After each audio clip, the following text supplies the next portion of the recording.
Hello students, आज के session में हम लोग सेमीकंडक्टर्स के बारे में पढ़ेंगे। अर्धचालक इलेक्ट्रॉनिकी।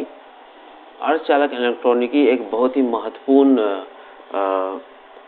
सेगमेंट है इलेक्ट्रिकल और इलेक्ट्रॉनिक्स में, और इंजीनियरिंग टेक्नोलॉजीज़ को एक बढ़ावा देने के लिए सेमीकंडक्टर ने महत्वपूर्ण योगदान प्रदान किया है। और इसका कंट्रीब्यूशन जो है आपको इंडस्ट्रीज़ के वेरियस सेगमेंट्स में देखने को मिलेगा, जैसे कि रोबोटिक्स हो गया, ऑटोमेशंस हो गया, फिर आपका पावर डिवाइसेस हो गया, जैसे कि पावर स्विचेस होता है, और आपका मोबाइल फ़ोन्स, एलसीडी डिस्प्ले। सो आपका सेमीकंडक्टर्स जो है वो बहुत ही अहम भूमिका निभाया है हम लोग के उद्योग और प्रौद्योगिकी में, और इसके बारे में आज हम लोग पढ़ेंगे। सबसे बेसिक अंडरस्टैंडिंग लेंगे इस अर्धचालक इलेक्ट्रॉनिकी के बारे में, यानी कि सेमीकंडक्टर इलेक्ट्रॉनिक्स के बारे में। माई सेल्फ बख्तियार खान, मैं भागलपुर से हूँ और मैं इंजीनियरिंग और मेडिकल की परीक्षा का तैयारी कराता हूँ बच्चों को।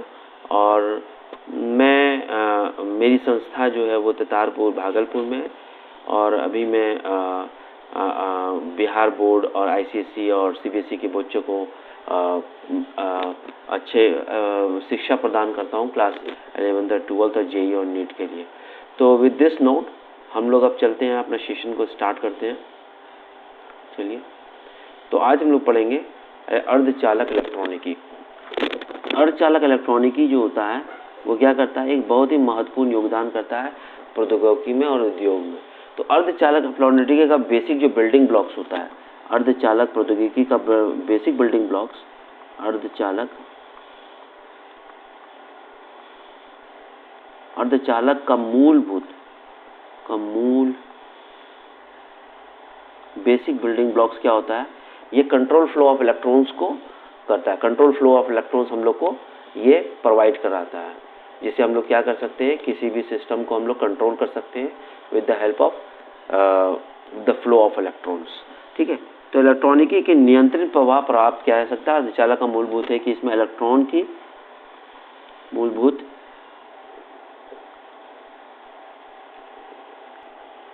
ये है कि मूलभूत ये है कि इसमें हम लोग इसमें इलेक्ट्रॉन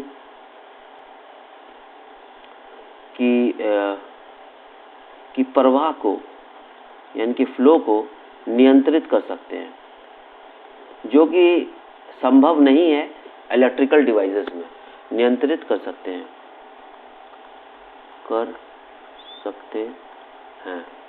जो कि संभव नहीं है इलेक्ट्रिकल डिवाइसेस में, जो कि संभव नहीं है इलेक्ट्रिकल डिवाइसेस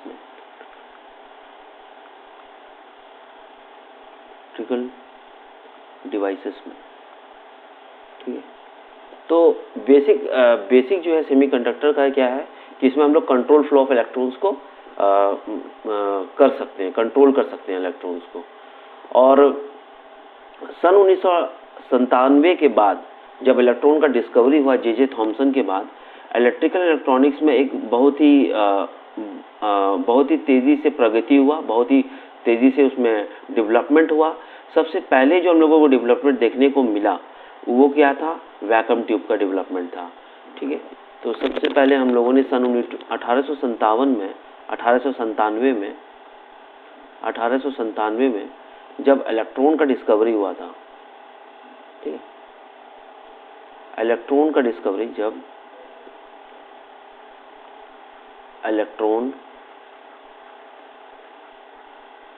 का डिस्कवरी हुआ की खोज हुई, जब इलेक्ट्रॉन की खोज के बाद इलेक्ट्रॉन की खोज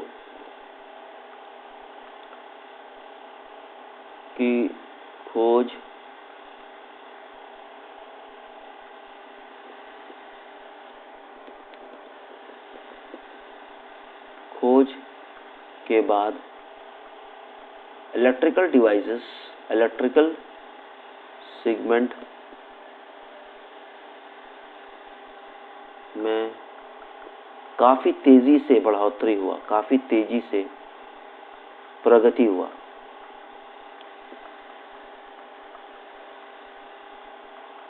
राइट। तो सबसे पहले जो हम लोगों को डेवलपमेंट देखने को मिला वो है वैक्यूम ट्यूब। तो वैक्यूम ट्यूब क्या करता था, वहाँ पर देखिए वैक्यूम ट्यूब क्या करता है। सबसे पहले फर्स्ट हम लोगों ने क्या देखा, फर्स्ट डेवलपमेंट वॉज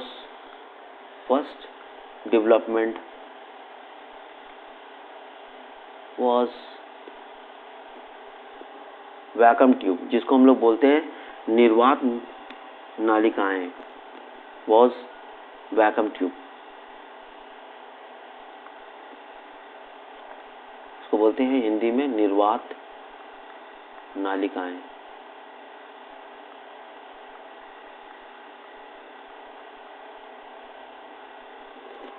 तो वैक्यूम ट्यूब में क्या होता था, इसमें जो इलेक्ट्रॉन का प्रवाह जो होता था वो कैथोड एनोड की तरफ होता था।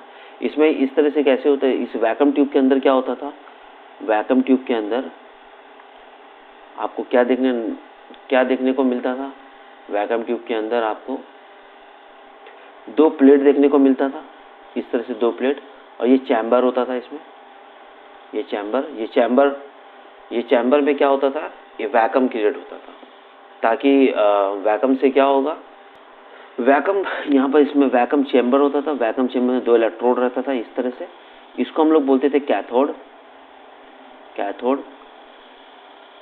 इसको हम लोग बोलते थे एनोड।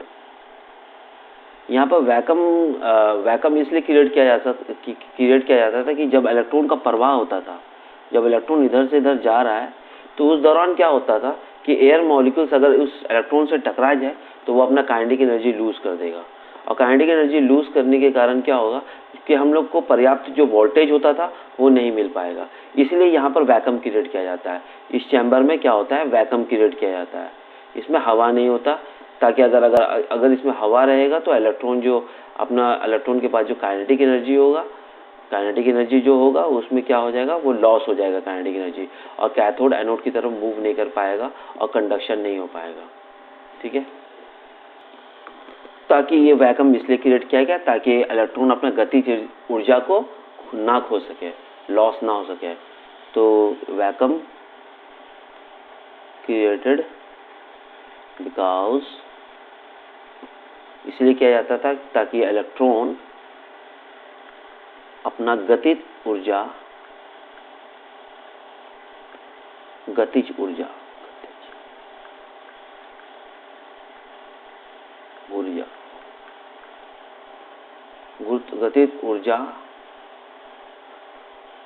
को बरकरार रख सके, गतिज ऊर्जा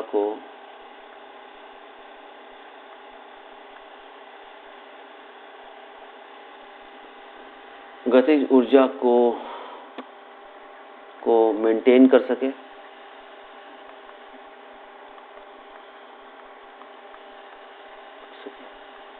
ठीक है, तो यहाँ पर क्या होता है कि इस कैथोड को आप हीट करते थे, हीट करने से क्या होगा, जैसे इसको हीट करेंगे तो इसमें क्या होगा, एक्साइटेशन होगा, इलेक्ट्रॉन्स का एक्साइटेशन होगा, और इलेक्ट्रॉन्स अपना एनर्जी लेवल होगा, वो उस एनर्जी लेवल को वो क्रॉस करके कैथोड से एनोड की तरफ जाएगा, और इस प्रवाह में यहाँ पर से कंडक्शन होता है। इस प्रवाह से क्या होता था कि यहाँ पर एक चालक की तरह बिहेव करता था, ये चालकता यहाँ पर कंडक्टिविटी दिखाता था ये। ठीक है, तो कंडक्टिविटी से क्या होता था कि यहाँ से करंट आप आराम से ट्रैप कर सकते थे, कि करंट यहाँ से आप ले सकते थे।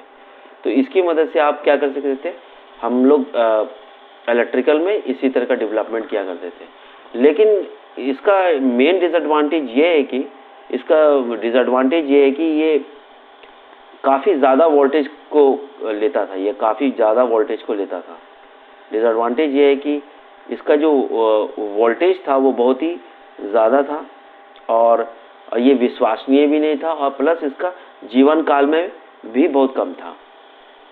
ठीक है, तो इसका उच्च वोल्टता सबसे ज़्यादा था, उच्च वोल्टता था, और तथा वोल्टता लगभग 100 वोल्ट के बराबर ये बिजली लेता था, 100 वोल्ट के बराबर, ठीक है। और प्लस प्लस इसमें इसका जीवन काल भी बहुत कम था, जीवन काल भी बहुत कम था,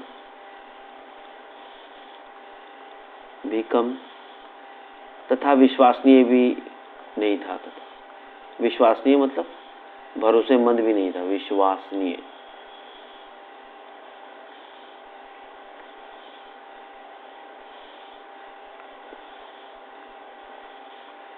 विश्वसनीय भी नहीं था। तो इसके फलस्वरूप क्या हुआ? इसके फलस्वरूप ये हुआ कि सेमीकंडक्टर्स के फील्ड में डेवलपमेंट चालू हो गया, क्योंकि ये बहुत लॉन्ग लाइफ था और बल्कि था, हेवी भी था। ये इसका मेन रीज़न ये था कि ये बल्कि भी था और काफ़ी हेवी था, कि कोई भी डिवाइसेस में अगर इसको लगा दीजिए तो इसको रिपेयर करना, खोलना और उसको फिर लगाना, वो बहुत ही डिफ़िकल्ट टास्क था। वो लेबर कॉस्ट इस पर बहुत ज़्यादा जाता था। तो इससे बचने के लिए सेमीकंडक्टर्स ने इस पर बदलाव लाया। ये जो इतना बड़ा ट्यूब आप देख रहे हैं, सेमीकंडक्टर्स में क्या होता था, ये जो बड़ा ट्यूब है वो एक माइक्रोचिप में चला आता था। जैसे आप किसी भी माइक्रो कंट्रोलर या प्रोसेसर को आप देखते हैं तो उसमें कितना होता है, उसमें बहुत सा सेमीकंडक्टर्स होता है, 3 मिलियन ट्रांजिस्टर्स होता है। जैसे आप अपने मोबाइल फ़ोन में सुने कि मेरे पास Snapdragon core 2 dual processor, AMD processor है, तो वो AMD प्रोसेसर इतना स्पीड जो अचीव कर रहा है, it is not because of this electrical, vacuum tube के कारण नहीं हो रहा है, ये सेमीकंडक्टर ही कर रहा है। सेमीकंडक्टर चिप्स होता है, इतना एक ब्लैक कलर का चिप्स देखिएगा सर्किट के बीच में, उसमें 3 मिलियन से ज़्यादा ट्रांजिस्टर्स रहता है और वो वेरियस एप्लीकेशंस करता है आपके सर्किट में, ठीक है।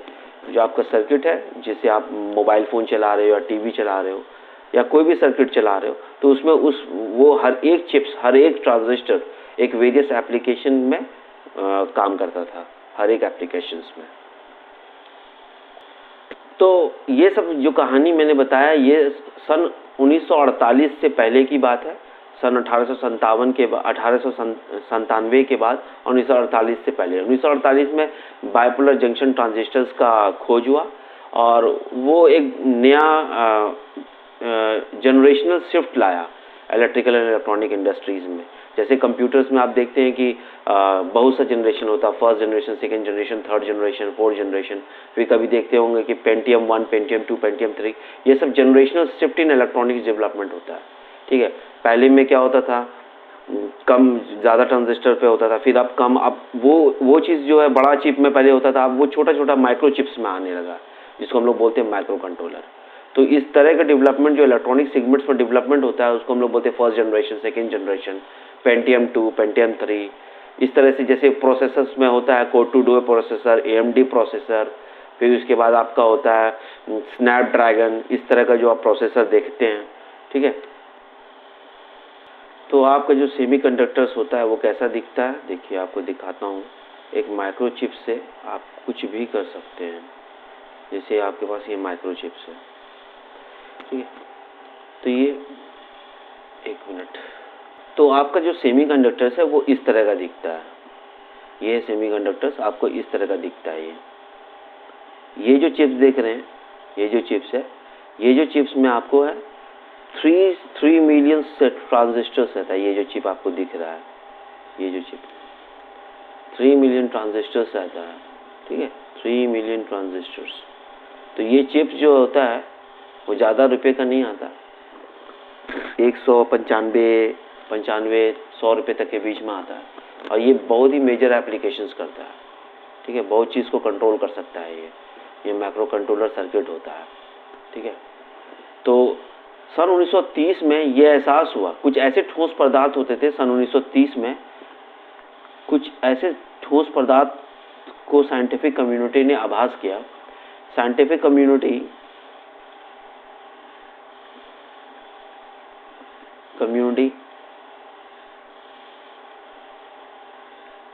ने आभास किया कि कुछ ऐसे ठोस अर्धचालक पदार्थ हैं। साइंटिफिक कम्युनिटी ने आभास किया कि कि कुछ ऐसे ठोस पदार्थ हैं, कुछ ऐसे सॉलिड स्टेट्स हैं, ठोस पदार्थ, जिसको हम लोग बोलते हैं ठोस पदार्थ, सॉलिड स्टेट।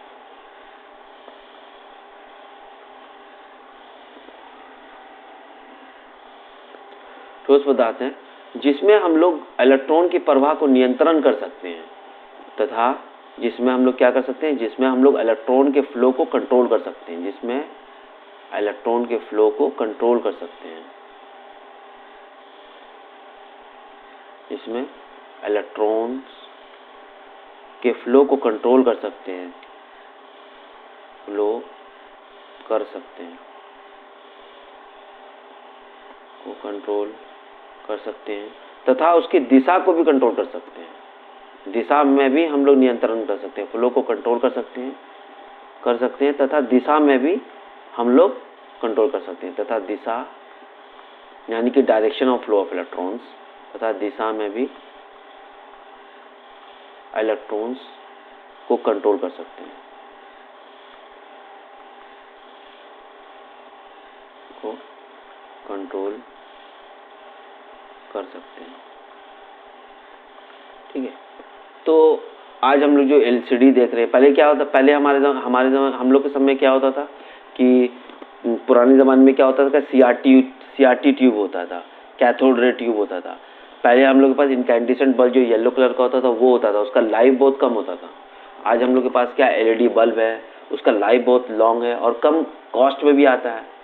और सीआरटी ट्यूब जो होता था वो एक बड़ा ऐसा इस तरह से दिखता था, इस तरह का ट्यूब दिखता था, ऐसा यहाँ पर टीवी लगा रहता था और यहाँ पर एक इस तरह का आपका गन लगा रहता था, इलेक्ट्रॉन गन, जो कि इस तरह पर इस फ्लोरेसेंट ट्यूब पर मारता था, इस तरह से इस पतरी पर मारता था और हम लोगों को उसका स्क्रीन पर फोटो दिखता था।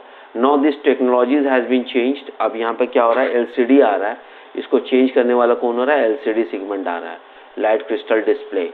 लाइट क्रिस्टल डिस्प्ले जो है आपका मॉडर्न टेलीविजन्स और सैटेलाइट कम्युनिकेशंस और कई ऐसे कम्युनिकेशंस में यूज़ किया जा रहा है, रडार कम्युनिकेशंस, और आपके मॉडर्न व्हीकल्स में भी आपको देखने को मिल रहा है एलसीडी इक्विपमेंट्स, तो एलसीडी सेगमेंट्स। तो ये था हमारा कुछ basic introduction about semiconductor.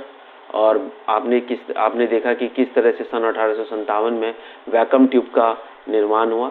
Vacuum tube का क्या काम था कि एक कैथोड से एनोड की तरफ इलेक्ट्रॉन का प्रवाह होता था, जो कि वैक्यूम इसलिए क्रिएट किया जाता था कि इलेक्ट्रॉन अपनी गति ऊर्जा को मेंटेन कर सके। तथा इसका ये डिसएडवांटेज था कि ये उच्च वोल्टेज लेता है, इसका जीवन काल तथा विश्वसनीय भी नहीं होता और कॉस्ट भी इसका बहुत ज़्यादा होता था। ठीक है, इसका कॉस्ट बहुत हेवी होता था, cost is high, cost is बहुत हेवी है। यहाँ पर इसका लो कॉस्ट का होता था। ये जो आप सेमीकंडक्टर पढ़ रहे हैं ये लो कॉस्ट का होता था, जिन्होंने कंट्रोल कर सकते हैं। और ये जो हमारा आज जो हम लोग अर्धचालक जो पढ़ रहे हैं, अर्धचालक में क्या हो रहा है कि इसका बहुत बेनिफिट है। अर्धचालक में क्या बेनिफिट है कि ये लो कॉस्ट का होता है, कम वोल्ट पर ये काम करता है, कम वोल्टेज पर ये काम करता है,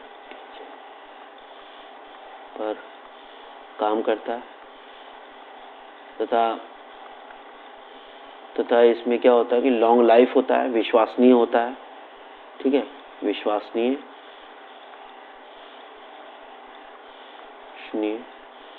और लॉन्ग लाइफ होता है।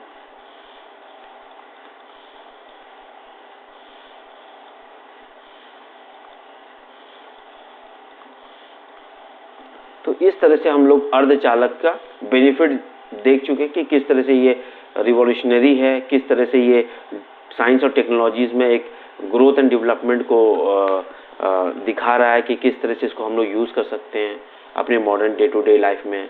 और आज हमारा ज़िंदगी जो है पूरे सेमीकंडक्टर से घिरा है।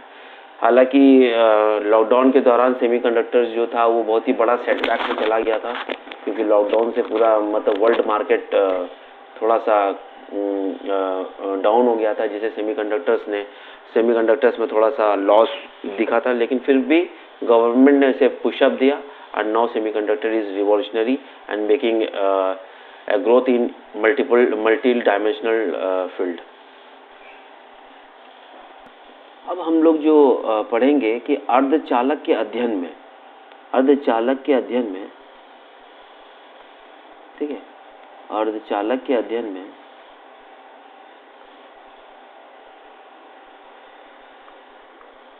अर्धचालक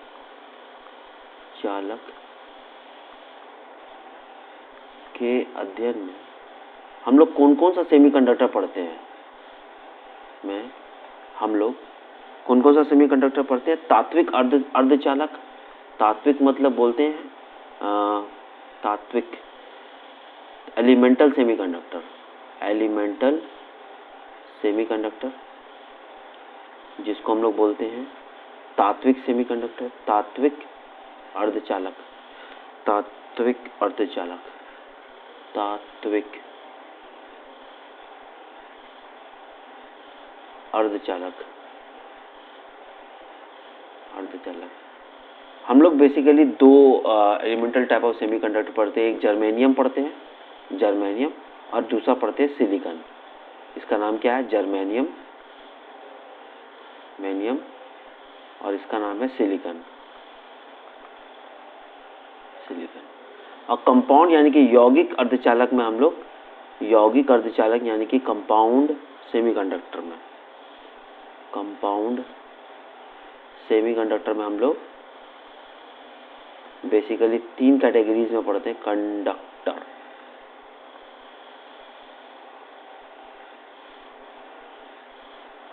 यानी कि यौगिक अर्धचालक में, यौगिक अर्धचालक में, चालक में हम लोग पढ़ते हैं अकार्बनिक यानी कि इनऑर्गेनिक टाइप वाला पढ़ते हैं, इनऑर्गेनिक, जिसमें कार्बन नहीं होता तो उसको हम लोग बोलते हैं अकार्बनिक, अकार्बनिक। इसमें हम लोग पढ़ते हैं क्या क्या? CDSC हो गया, जैसे कैडमियम सल्फाइड हो गया, गैलियम आर्सेनाइड हो गया।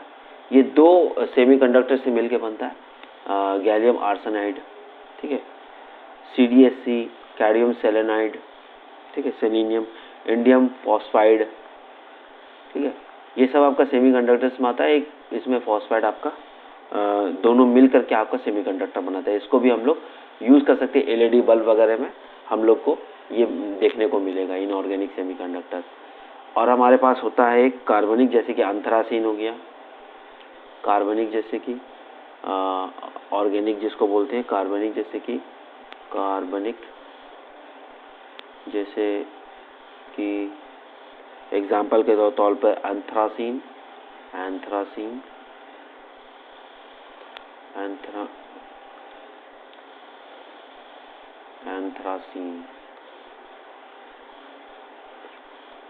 एंथ्रासीन और डोथैलोसाइनिस,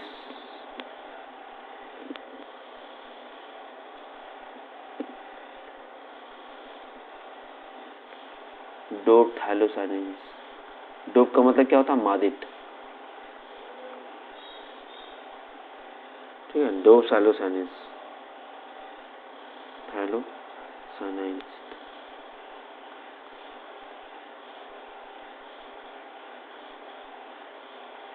और एक तो हम लोग पढ़ते हैं पॉलीमर में, ऑर्गेनिक पॉलीमर पढ़ते हैं, ऑर्गेनिक पॉलीमर, ठीक है, जिसको हम लोग बोलते हैं कार्बनिक बहुकल, पॉलीपायरोल हो गया, जैसे कि पॉलीपायरोल, पॉलीपायरोल,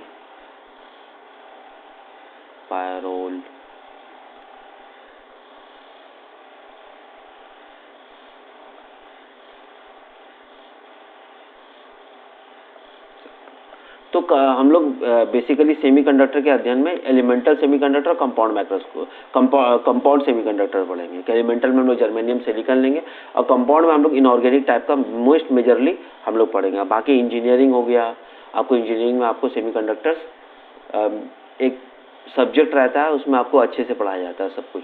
हम यहाँ पर क्या कर रहे हैं, 12th लेवल पर बेसिक अंडरस्टैंडिंग दे रहे हैं। और मैंने भी इंजीनियरिंग कर रखा है, उसमें हम लोगों का एक पेपर था सेमीकंडक्टर्स, तो मैं उस अध्ययन का कुछ हिस्सा आपके सामने रख रहा हूँ, ठीक है। तो ये आप और भी बेहतर रूप से आप पढ़िएगा, यानी कि ये बेसिक अंडरस्टैंडिंग आपसे पूछेगा ही पूछेगा, हर जगह पूछेगा आपसे। कोई हाई फाई, जैसे कोई इंटरव्यूज़ में बैठिएगा तो कोई ज़्यादा हाई फाई पूछेगा नहीं, आपसे बेसिक ही अंडरस्टैंडिंग पूछेगा। ठीक है, तो ये अध्ययन हम लोग को चाहिए और इससे हमारा क्या हो गया कि बेसिक क्लियर हो जाएगा। अब हम लोग चलते हैं कुछ अंतर पढ़ते हैं। तो हम लोग पढ़ेंगे अंतर किसके किसके बीच, कंडक्टर, सेमीकंडक्टर और विद्युतरोधी, जिसको बोलते हैं हम लोग इंसुलेटर। ठीक है, तो हम लोग चलिए डिफरेंस पढ़ते हैं इसका। कंडक्टर में हम लोग क्या पढ़ेंगे, कंडक्टर, सेमीकंडक्टर और इंसुलेटर, यानी कि इंसुलेटर। इसको हम लोग बोलते हैं विद्युतरोधी, विद्युतरोधी।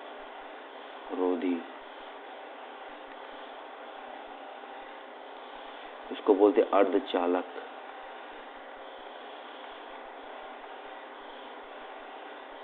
इसको बोलते हैं हम लोग धातु। धातु क्या होता है कि धातु में जो हम लोग पढ़ेंगे, कंडक्टर जो होता है ये बहुत आसानी से कंडक्ट करता है इलेक्ट्रिक करंट। ये इलेक्ट्रिक करंट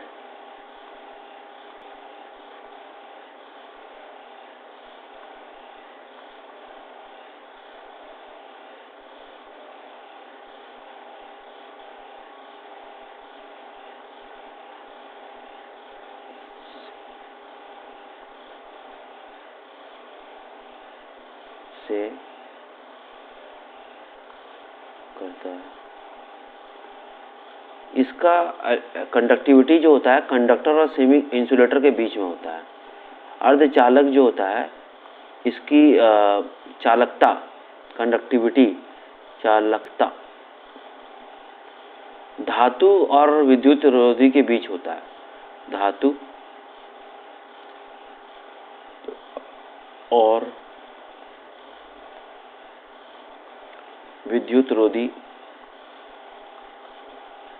के बीच होता है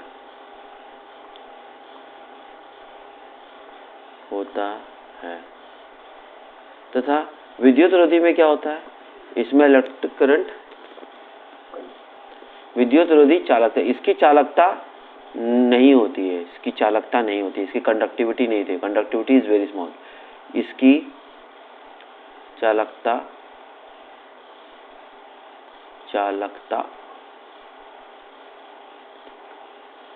अत्यधिक कम होती है, कम होती है तथा ये कंडक्टर बन सकता है, लेकिन वो उसके लिए टेम्परेचर, आपको ताप बहुत ज़्यादा चाहिए। ठीक है, ताप बहुत ज़्यादा चाहिए, जिसके कारण क्या होगा, संयोजक जो बॉन्ड है, कोवेलेंट बॉन्ड, वो टूटेगा और आपका इलेक्ट्रॉन्स आपका कंडक्ट करने लगेगा। ठीक है, दूसरी बात ये है कि इसके बाहरी कक्ष में एक इलेक्ट्रॉन्स होता है। इसके बाहरी कक्ष में, यानी कि वैलेंस इलेक्ट्रॉन, बाहरी कक्ष में एक इलेक्ट्रॉन होता है तथा इसके बाहरी कक्ष में 4 इलेक्ट्रॉन होता है। ठीक है, जैसे इसके बाहरी कक्ष में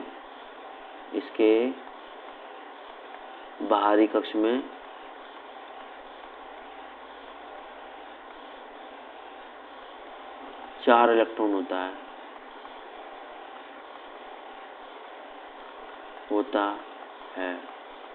और इसके 8 इलेक्ट्रॉन होता है। 8 इलेक्ट्रॉन बाहरी कक्ष में होता है।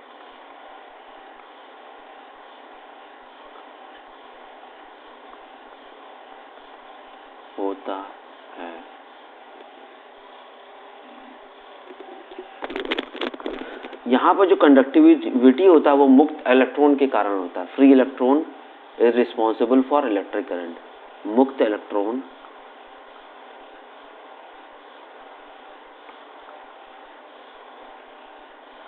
से इसकी चालकता का ज्ञात होता है, इसकी कंडक्टिविटी का, इसकी चालकता का ज्ञात होता है।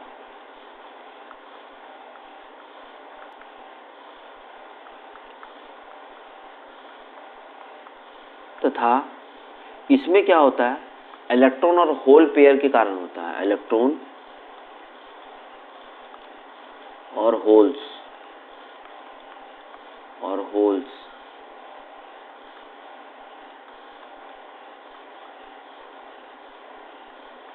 से चालकता ज्ञात होता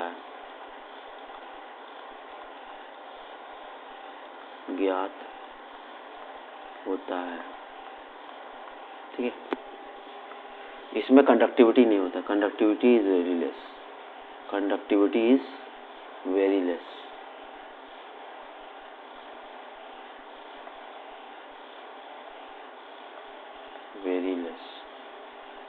ठीक है।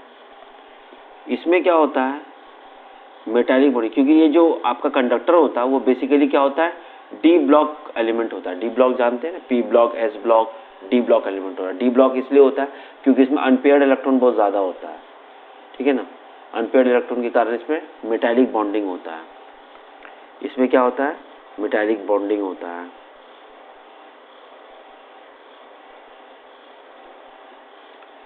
इसमें मेटालिक बॉन्डिंग होता है। इसमें क्या होता है, धात्विक बंध होता है अंदर। इसमें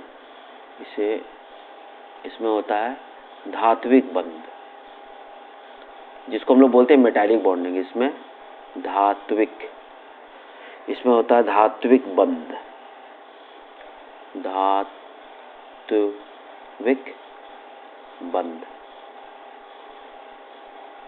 जिसको हम लोग बोलते हैं मेटालिक बॉन्डिंग। ये मेटालिक बॉन्डिंग दिखाता है क्योंकि इसके पास अनपेयर्ड इलेक्ट्रॉन होता है। Metallic bonding. इसमें क्या होता है, सहसंयोजी बंध होता है। इसमें कोवेलेंट बॉन्ड होता है। इसमें सहसंयोजी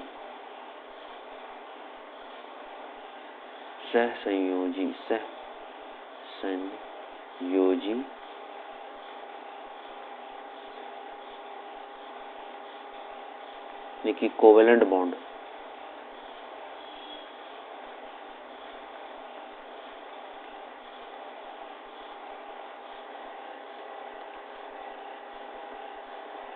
सहसंयोजी बंध होता है। आयनी आबंध, इसमें क्या होता है, आयनी अबंध यानी कि आयनिक बॉन्डिंग होता है। इसमें आयनी अबंध होता है। आयनी अबंध,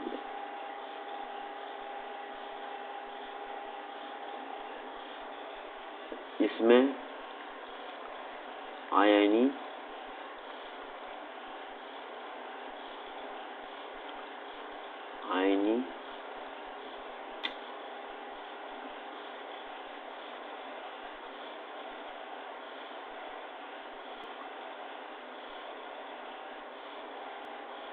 आयनी अबंध होता है। आयनीय अबंध।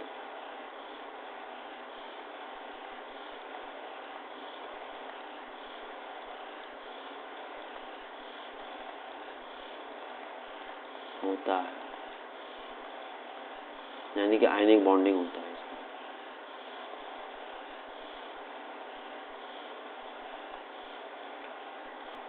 इसका सकारात्मक ताप गुणांक,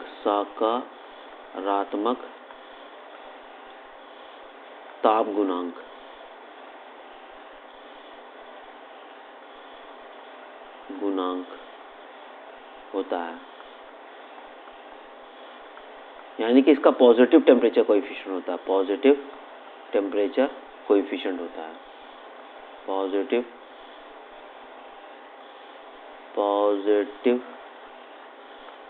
टेम्परेचर कोएफिशिएंट होता है।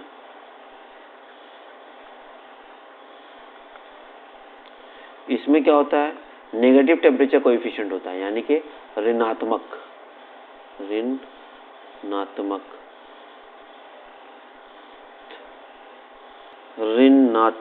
ताप गुणांक होता है।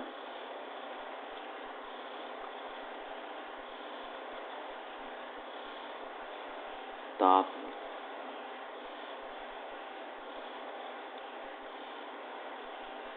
गुणांक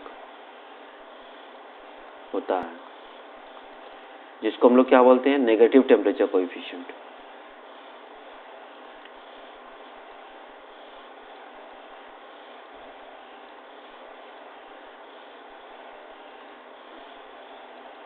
इसका कोई कोई टेक्स्ट बुक में नेगेटिव लिखा है और कहीं पर 0 लिखा है, 0 टेम्परेचर कोएफिशिएंट होता है।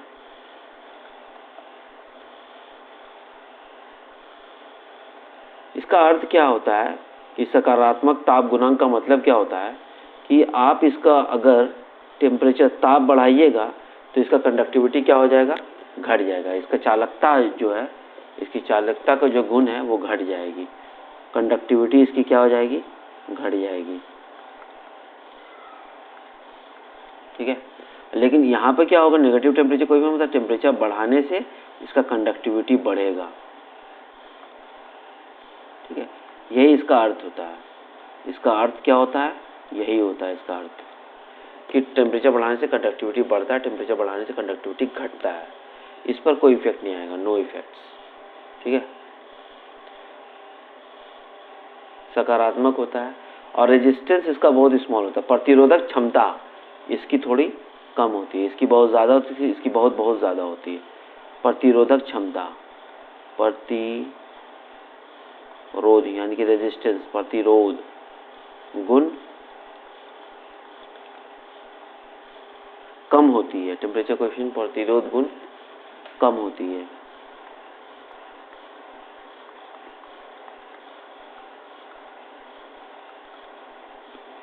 इसमें क्या होता है, प्रतिरोध गुण ज्यादा होता है, प्रतिरोध गुण बहुत ज्यादा होता है। तो इसको कंडक्ट करने के लिए क्या करना पड़ेगा, इसको कंडक्ट करने के लिए हाई टेम्परेचर पे इसका बॉन्ड को ब्रेक करना होगा।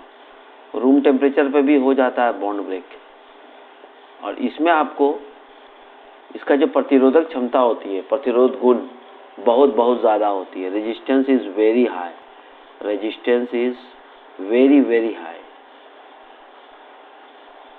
Very high.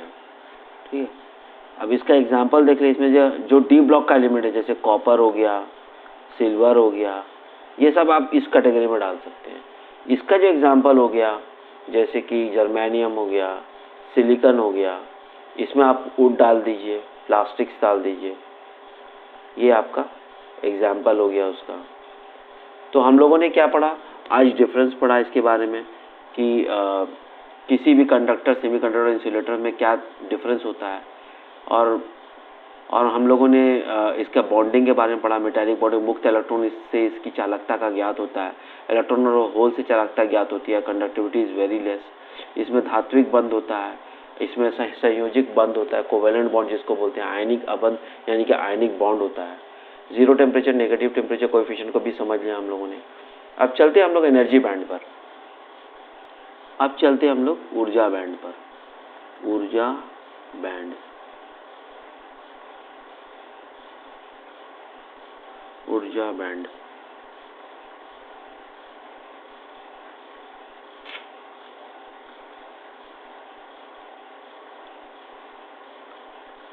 यानी कि एनर्जी बैंड।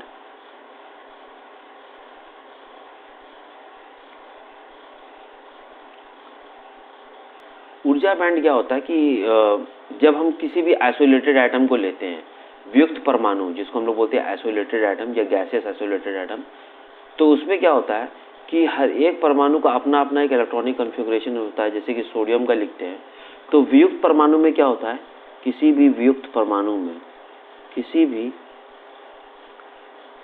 वियुक्त परमाणु में,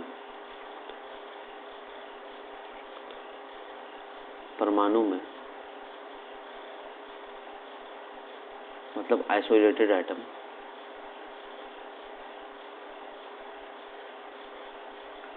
किसी भी वियुक्त परमाणु या आइसोलेटेड एटम में इलेक्ट्रॉन अपने कक्ष में परिक्रमा करता है, उसका एक डेफिनेट एनर्जी लेवल होता है। ठीक है, इलेक्ट्रॉन अपने कक्ष में अपनी निर्धारित निर्धारित अपनी निर्धारित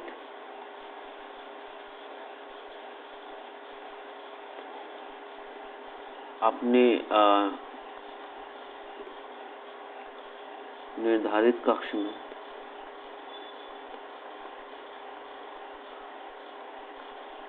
में परिक्रमा करता है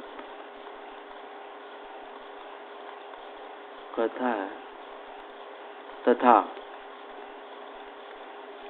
उसका एक अपना एनर्जी लेवल होता है, उसका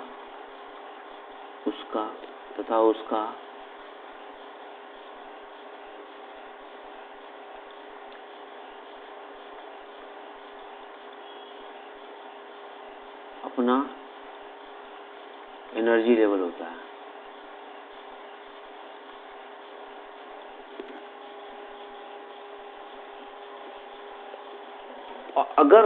अगर दो परमाणु आपस में जब निकट आते हैं और जब मॉलिक्यूल्स का फॉर्मेशन करते हैं तो उस समय क्या होता है कि इलेक्ट्रॉन का जो एनर्जी होता है वो दूसरे इलेक्ट्रॉन की एनर्जी के साथ शेयर हो जाता है, जिसके कारण से उसका जो इलेक्ट्रॉनिक मोशन होता है वो बिल्कुल अलग हो जाता है किसी भी विद्युत परमाणु से। तो जब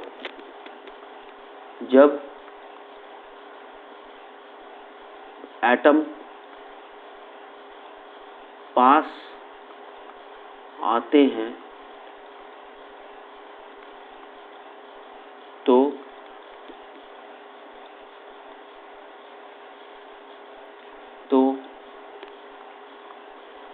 उनके एनर्जी लेवल का रीडिस्ट्रीब्यूशन होता है। एनर्जी लेवल आपस में रीडिस्ट्रीब्यूट करते हैं, मतलब एक दूसरे का एनर्जी वो एक दूसरे को ट्रांसफर करके एक स्टेबल फॉर्म में आते हैं। उनका एनर्जी लेवल इस तरह से बढ़ जाता है, बट जाता है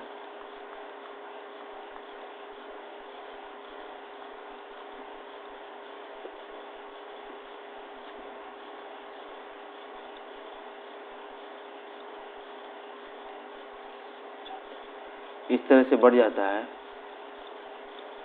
जब एटम पास आते हैं तो उनके एनर्जी लेवल इस तरह से बढ़ जाते हैं और एक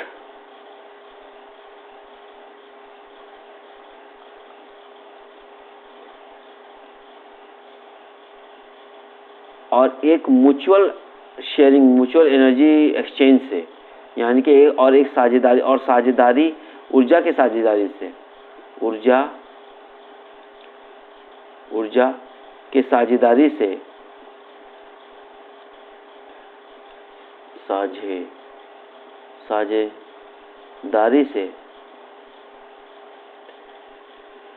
एक continuous variation in energy levels होता है। ठीक है, एक साझेदारी से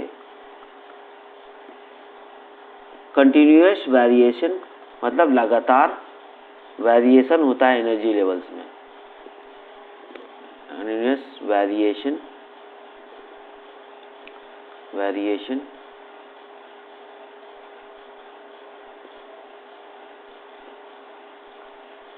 साझेदारी से continuous variation in energy levels होता है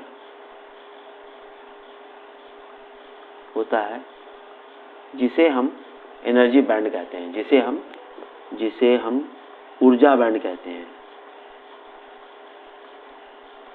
ऊर्जा बैंड कहते हैं।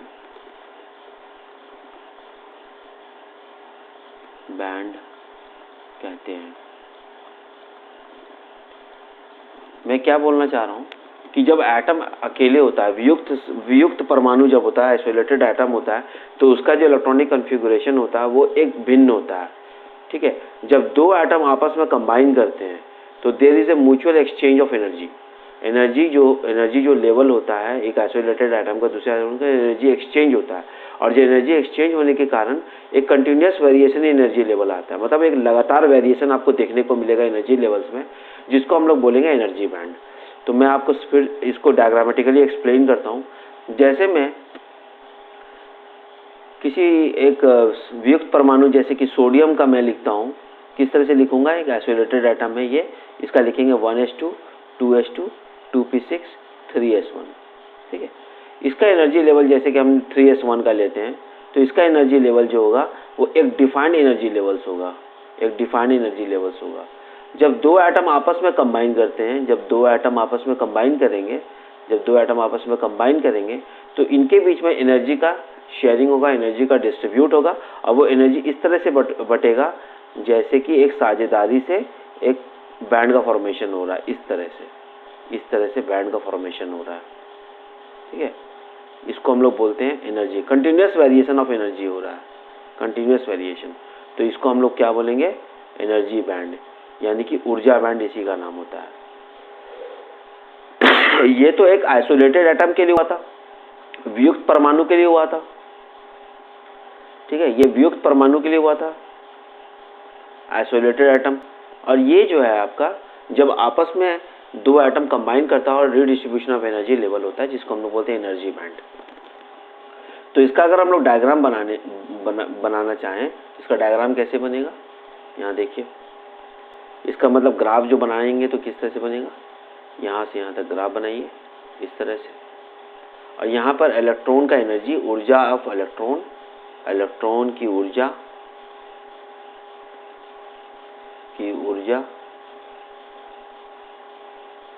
इलेक्ट्रॉन वोल्ट में, ठीक है। और यहाँ पर अनुमानित दूरी, यानी कि इंटर एटॉमिक सेपरेशन, अनुमानित दूरी,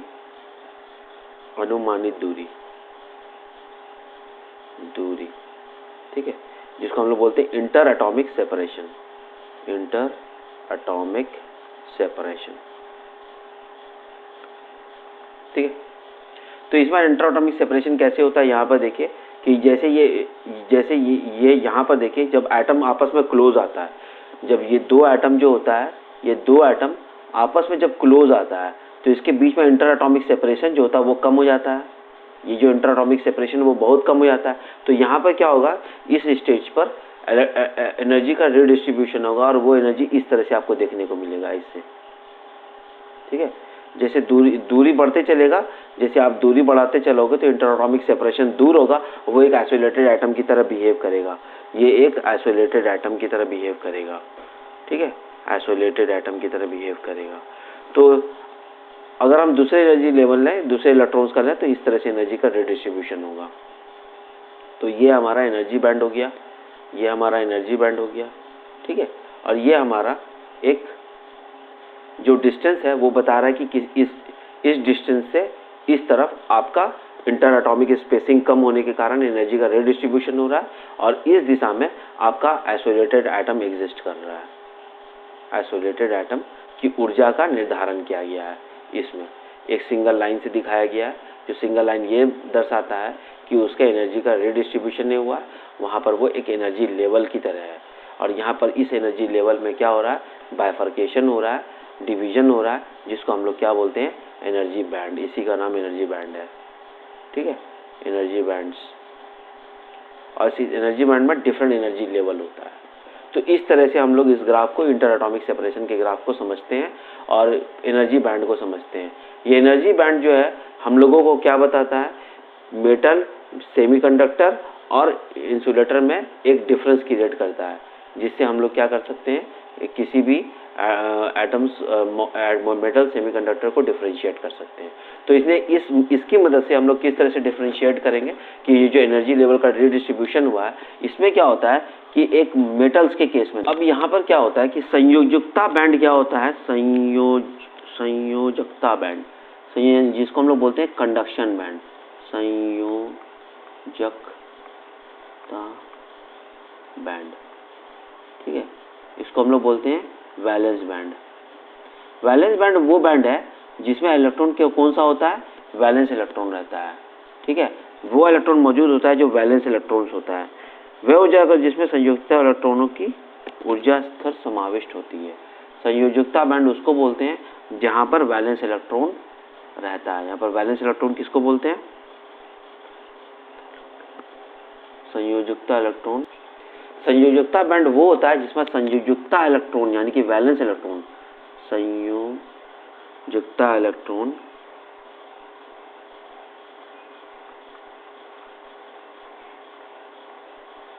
इलेक्ट्रॉन की ऊर्जा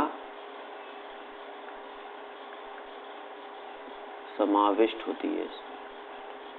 ठीक है, समाविष्ट होती है। ठीक है, होती है, यानी कि the energy possessed by A valence electron. क्या बोलेंगे? Energy, the energy possessed by the valence electron.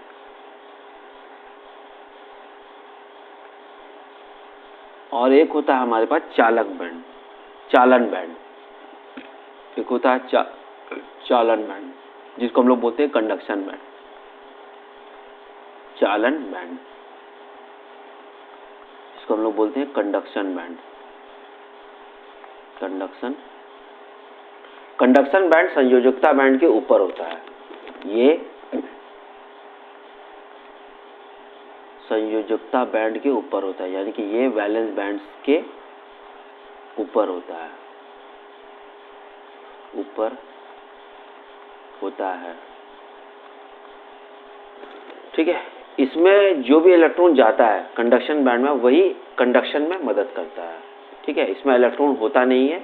कोई किसी पदार्थ में, किसी ठोस में वो कंडक्शन बैंड में पहले से इलेक्ट्रॉन मौजूद होता है, लेकिन ज़्यादातर ये कंडक्शन बैंड एम्प्टी होता है, पार्शियली फिल्ड होता है। ठीक है, संयोजकता बैंड में आपका वैलेंस इलेक्ट्रॉन होता है। वैलेंस बैंड जो होता है, वैलेंस बैंड में जो इलेक्ट्रॉन होता है वो कंडक्शन में मदद नहीं करता।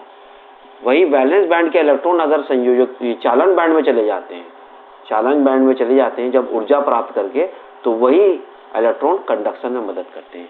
ये वैलेंस बैंड के ऊपर है, ये खाली होते हैं, या खाली या अर्ध आधा भरे होते हैं। ये कंप्लीटली फिल्ड, ये पार्शियली फिल्ड या एम्प्टी ऑर्बिटल होते हैं। ये पार्शियली फिल्ड होते हैं, आधा फिल्ड होते हैं, या एम्प्टी खाली ऑर्बिटल होते हैं, एम्प्टी ऑर्बिटल होते हैं।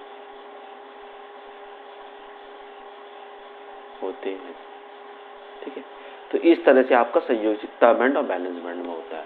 तो मेटल में आपका किस तरह से मेटल में होता है संयोजकता बैंड और बैलेंस बैंड में, वो हम देख लेते हैं। ठीक है, धातु के केस में देखिए, धातु के केस में किस तरह से इसका स्ट्रक्चर बनता है। सबसे पहले धातु लीजिए, धातु मतलब मेटल। मेटल के केस में कंडक्शन बैंड और वैलेंस बैंड कैसा होता है वो देखिए। इसमें जो कंडक्शन बैंड होता है वो ऊपर होता है, और वैलेंस बैंड जो होता है बिल्कुल ओवरलैप करता है। ठीक है, इसमें वैलेंस बैंड ओवरलैप करता है।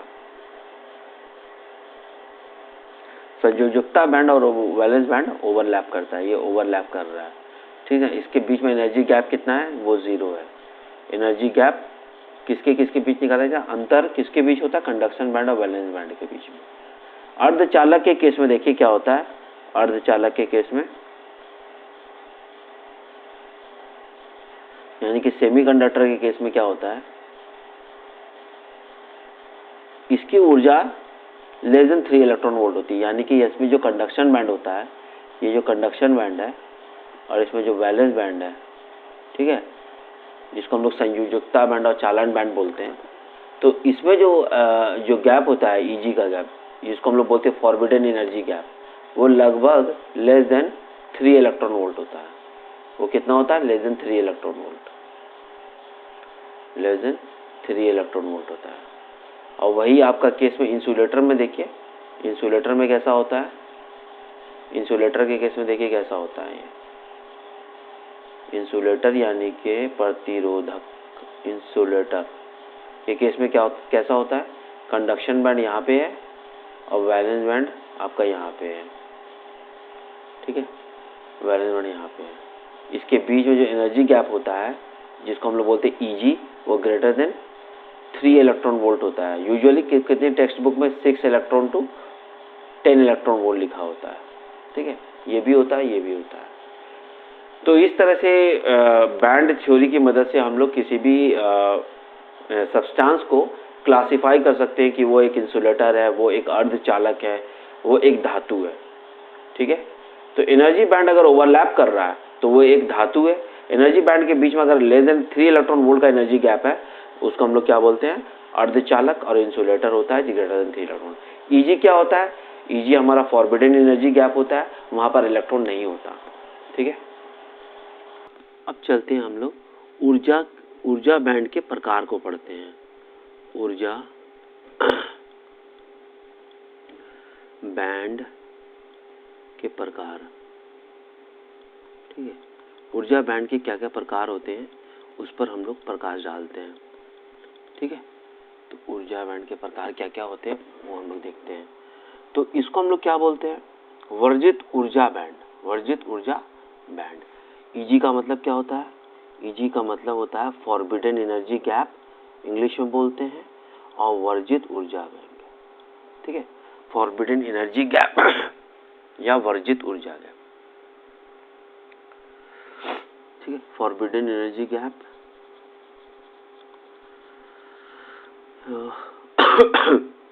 वर्जित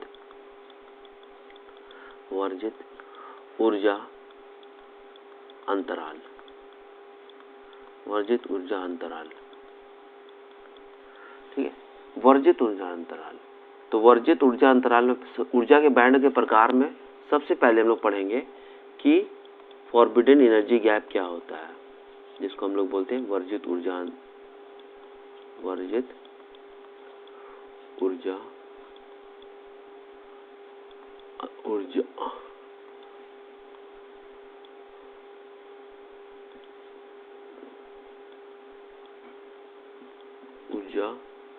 अंतराल। ठीक है, वर्जित ऊर्जा अंतराल क्या होता है, जैसे कंडक्शन बैंड है, ये कंडक्शन बैंड है, चालक बैंड, और इसको हम लोग क्या बोलते हैं, चालक बैंड और संयोजकता बैंड। चालन बैंड और संयोजकता बैंड, इसको कंडक्शन बैंड बोलते हैं और इसको बोलते हैं वैलेंस बैंड। चालन और संयोजकता बैंड। ठीक है, इस दोनों के एनर्जी गैप को हम लोग क्या बोलते हैं, वर्जित एनर्जी गैप। तो ये क्या होता है, कंडक्शन बैंड और वैलेंस बैंड के ऊर्जा का अंतराल होता है, जिसको हम लोग बोलते हैं वर्जित ऊर्जा अंतराल। ये किसके बीच में होता है, conduction band, Eg is equal to conduction band का एनर्जी जो कि मिनिमम होता है, कम से कम होता है, और वैलेंस बैंड का एनर्जी ज़्यादा से ज़्यादा होता है। तो ये डिफरेंस किसके होता है, अंतर होता है कंडक्शन बैंड की एनर्जी के और वैलेंस बैंड की एनर्जी के। तो कंडक्शन बैंड, ठीक है, चालन बैंड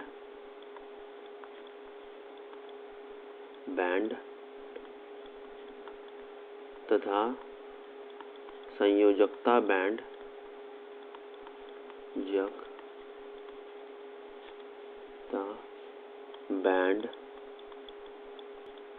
की ऊर्जा का अंतराल होता है,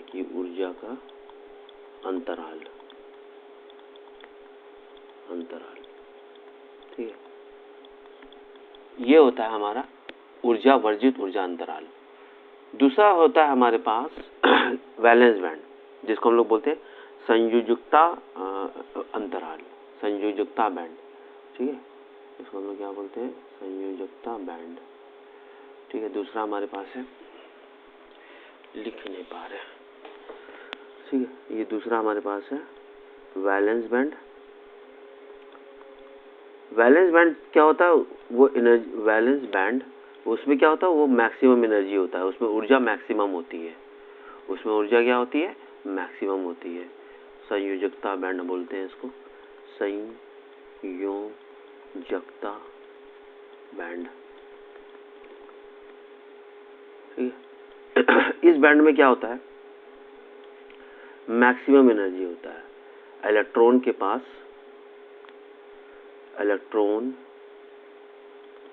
पास अधिक से अधिक ऊर्जा होती है, अधिक से अधिक ऊर्जा होती है। मैक्सिमम जिसको बोलते हैं, मैक्सिमम ऊर्जा होती है,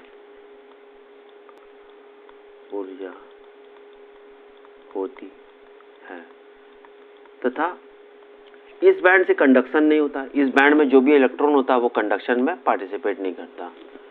इलेक्ट्रॉन, संयोजकता बैंड के इलेक्ट्रॉन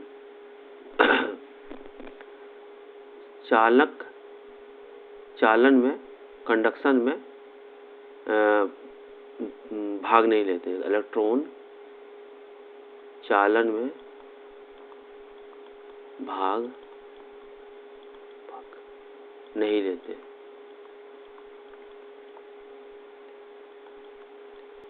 ठीक है, तथा ना ही चालन में भाग लेते हैं, ना ही एक स्मॉल इलेक्ट्रिक फील्ड अगर उसमें लगाइएगा तो भी वो काम नहीं करेगा, वो भी तो भी उसमें कंडक्शन नहीं आएगा। इसमें बाहरी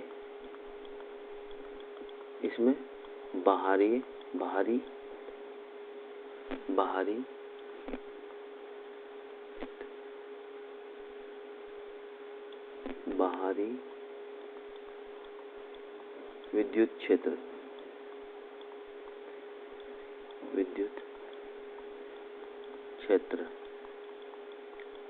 यानी कि इलेक्ट्रिक फील्ड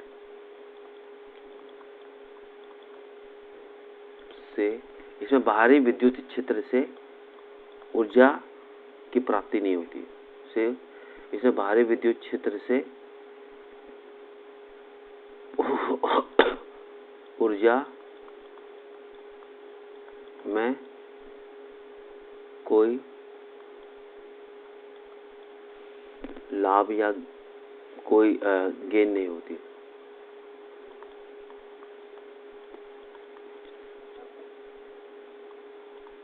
ठीक है, इसमें आप ऊर्जा लगा दिएगा तो भी इलेक्ट्रॉन इसमें मूव नहीं करेगा।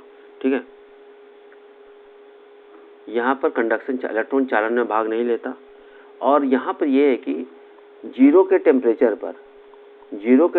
पर यहाँ पर जो इलेक्ट्रॉन होता है, इसमें जो इलेक्ट्रॉन होता है वो मैक्सिमम एनर्जी होल्ड कर सकता है, उसको हम लोग बोलते हैं फर्मी लेवल।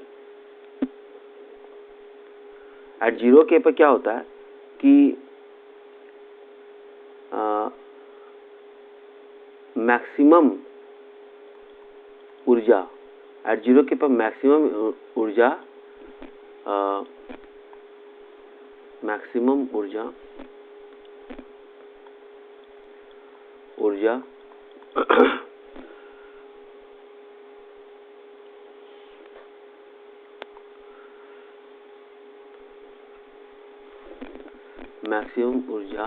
एट जीरो के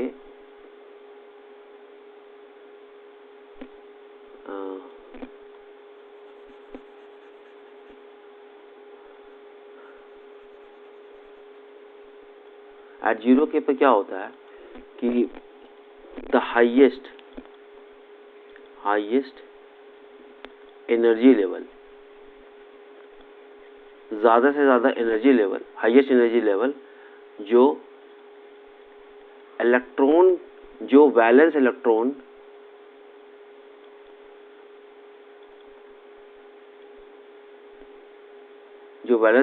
हाईएस्ट एनर्जी लेवल जो valence electron of valence band, जो valence electron of valence band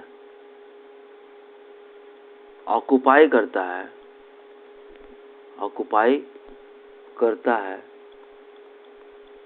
उसको ऑक्युपाई करता है उसे फर्मी लेवल बोला जाता है।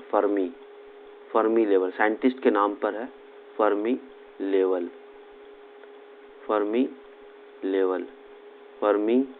ऊर्जा लेवल या एनर्जी लेवल, फर्मी लेवल या फर्मी एनर्जी लेवल। ठीक है, तो जैसे कि हमारे पास ये कंडक्शन बैंड है और ये हमारे पास वैलेंस बैंड है। ठीक है, तो वैलेंस बैंड के पास जो इलेक्ट्रॉन होगा वो सबसे ज़्यादा मैक्सिमम यहाँ तक होल्ड कर सकता है, कोई एक level, highest energy level at zero के पर यहाँ पर से होल्ड कर सकता है, एट जीरो के पर। इसको हम लोग क्या बोलते हैं, फर्मी लेवल। तो एट जीरो के पर इलेक्ट्रॉन, यहाँ पर जो वैलेंस बैंड का इलेक्ट्रॉन है वो कंडक्शन बैंड में नहीं जा सकता। जैसे हम लोगों ने टेम्परेचर बढ़ाया, एट टेम्परेचर अगर हम लोगों ने बढ़ाया सिस्टम का, तो यहाँ पर से क्या होगा, इलेक्ट्रॉन वैलेंस बैंड से वैलेंस बैंड का जो संयोजकता बैंड है, जिसको कोवेलेंट बॉन्ड बोलते हैं, वो टूट जाएगा और ये इलेक्ट्रॉन जो यहाँ देख रहे हैं ये उठ के यहाँ चला आएगा कंडक्शन बैंड में और वो पार्टिसिपेट करेगा कंडक्शन में और यहाँ पर होल का निर्माण हो जाएगा, यहाँ पर होल का निर्माण हो जाएगा।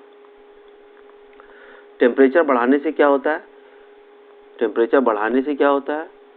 बॉन्ड टूट जाता है, संयोजकता बैंड जिसको कोवेलेंट बॉन्ड बोलते हैं वो टूट जाता है और वो क्या होता है? इलेक्ट्रॉन एनर्जी अपने पास रख लेता है और वो फर्मी एनर्जी लेवल को क्रॉस कर जाता है। ये है फर्मी एनर्जी लेवल, उस फर्मी एनर्जी लेवल को क्रॉस कर सकता है।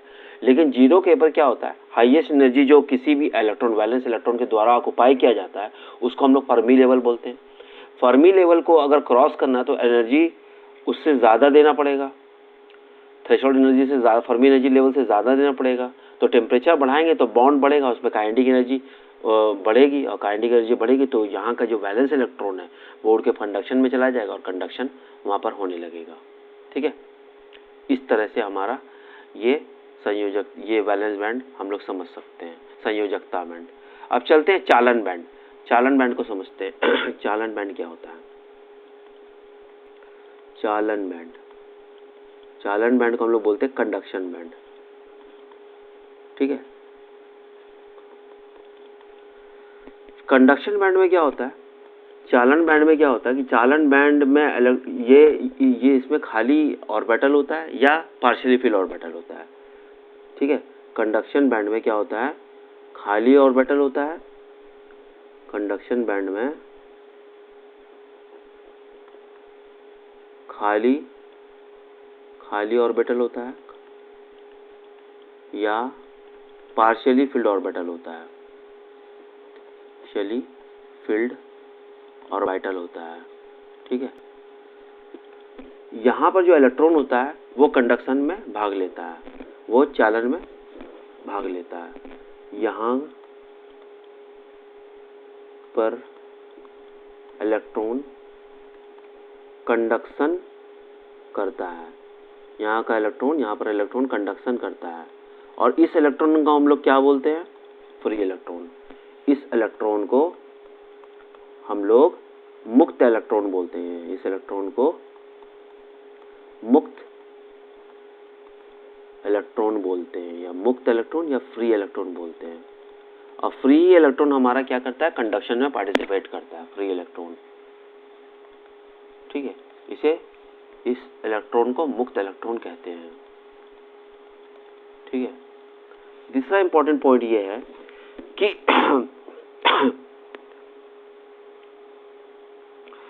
कि इसमें अगर आप बाहरी विद्युत क्षेत्र में अगर जरा सा भी स्मॉल इलेक्ट्रिक फील्ड अप्लाई करेंगे तो इसमें क्या होगा? एनर्जी गेन हो जाएगा। ठीक है, तो इलेक्ट्रॉन ऊर्जा गेन करता है, इलेक्ट्रॉन ऊर्जा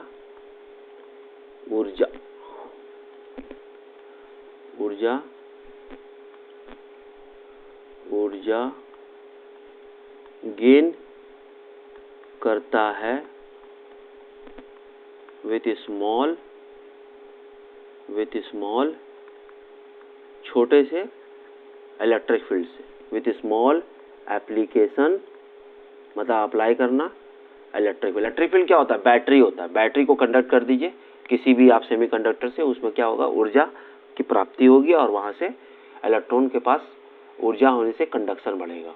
इलेक्ट्रॉन ऊर्जा गेन करता है विथ स्मॉल एप्लीकेशन ऑफ बाहरी विद्युत क्षेत्र यानी कि एप्लीकेशन ऑफ इलेक्ट्रिक फील्ड। ठीक है, इसको हम लोग बोलते हैं फ्री इलेक्ट्रॉन। और करंट जो होता है वो इस कंडक्शन बैंड के इलेक्ट्रॉन से प्राप्त होता है। करंट कंडक्शन बैंड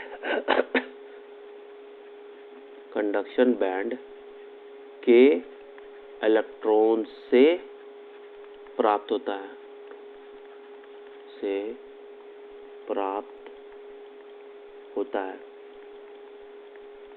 ठीक है। ताप का क्या प्रभाव होता है अर्धचालक पर? दूसरा इंपॉर्टेंट टॉपिक है कि ताप अगर हम बढ़ाएंगे तो अर्धचालक पर क्या प्रभाव पड़ेगा? ताप का प्रभाव अर्धचालक पर,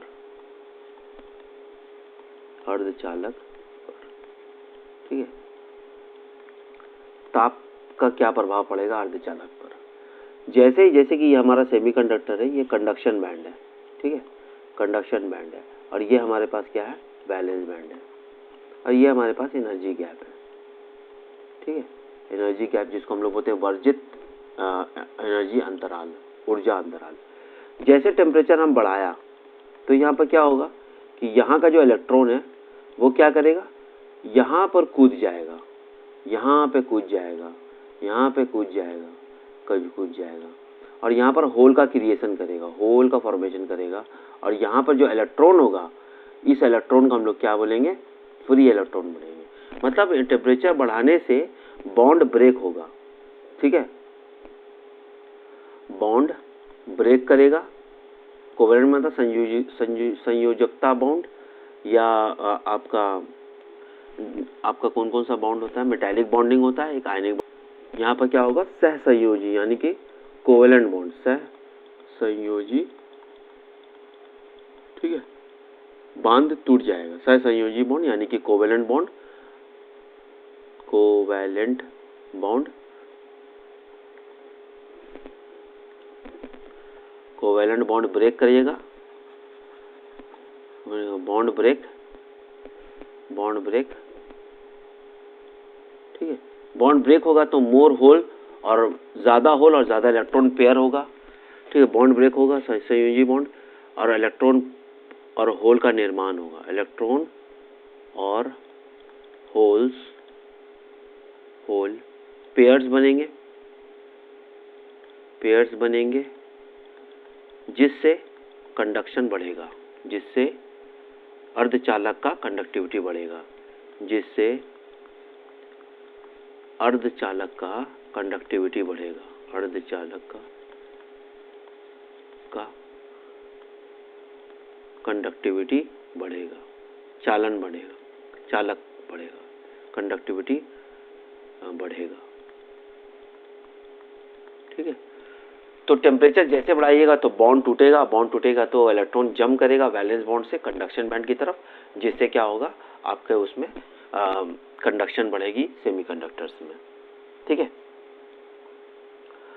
और कंडक्टर के केस में जानते हैं उल्टा होता है कि जैसे आप टेम्परेचर बढ़ाइएगा कंडक्टर के केस में, जो धातु के केस में क्या हो रहा था कि आप जैसे उसमें टेम्परेचर बढ़ाइएगा तो टेम्परेचर बढ़ाने से क्या होगा, एटम वाइब्रेट करने लगेगा ऐसे, तो जो एटम इधर से जाने वाला था, इलेक्ट्रॉन्स इधर से जाने वाला था, उसको रुकावट फील होगा, तो रेजिस्टेंस बढ़ेगा, उसमें कंडक्टिविटी घटेगा, ठीक है।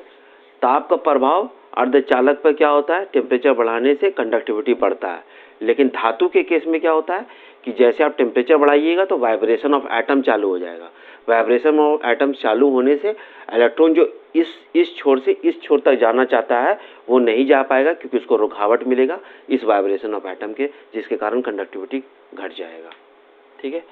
तो यही था हमारा first part of the lecture. अब हम लोग second part of the lectures में इंट्रिंसिक सेमीकंडक्टर पढ़ेंगे, एक्सट्रिंसिक सेमीकंडक्टर पढ़ेंगे, फिर पीएन जंक्शन डायोड पढ़ेंगे और होल्स के बारे में कुछ जानकारी ले लेंगे। विद दिस नोट मैं ये वीडियोस को ख़त्म कर रहा हूँ, क्योंकि रात के 2 बज रहे हैं, और आप मेरे चैनल्स को प्लीज़ सब्सक्राइब कीजिए। और भी लोग जो हिंदी मीडियम से पढ़ना चाहते हैं बिहार बोर्ड के, मैं बहुत अच्छे से तितारपुर में पढ़ा रहा हूँ, और नीट और जेई के भी क्वेश्चंस करवा रहा हूँ, और साथ ही साथ मैं इंग्लिश मीडियम के बच्चों को भी अच्छे से फिजिक्स केमिस्ट्री पढ़ा रहा हूँ, ठीक है। मैं ज़्यादा टाइम नहीं लेता हूँ किसी चीज़ को भी ट्रेन करने के लिए, अल्टरनेटिवली क्लास चलता है और समय पर सिलेबस कंप्लीट हो जाता है, और जो भी सिलेबस को कंप्लीट कर रहा हूँ वो नीट और जेई को ध्यान में रखते हुए कर रहा हूँ, ताकि आपका प्रिपरेशन सिर्फ एक बार हो, क्योंकि टाइम बर्बाद करने से 2 साल के बाद वो क्या होता है, एक बेटर ऑप्शन नहीं होता है करियर के लिए। तो आप अगर 2 साल के अंतराल ही आप सब कुछ प्रिपेयर कर लो, और आप करंट ईयर में अगर आप परीक्षा देते हो और उसमें अच्छे मार्क्स से पास हो जाते हो, तो ये एक बहुत खुशी की बात है, घर वाले के लिए खुशी की बात है, और शिक्षक के लिए बहुत खुशी की बात है। तो प्लीज़ मेरे चैनल को सब्सक्राइब कीजिए, और धन्यवाद आप लोगों का मेरे चैनल्स पर बने रहने के लिए, शुक्रिया।